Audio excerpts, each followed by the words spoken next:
এখন ভোর 5টা বাজে, তো আমরা বেরিয়ে পড়েছি খেজুরের রস খেতে।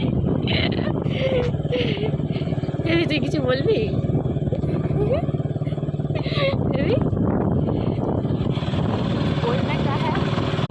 এখন দেখা যাক খেজুরের রস আমরা পাই কিনা, কারণ অনেকটা বেলা হয়ে গেছে।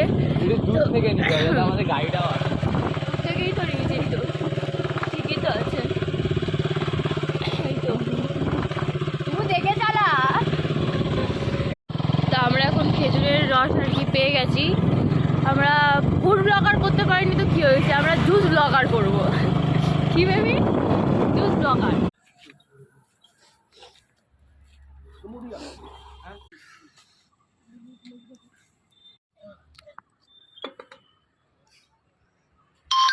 খা খা।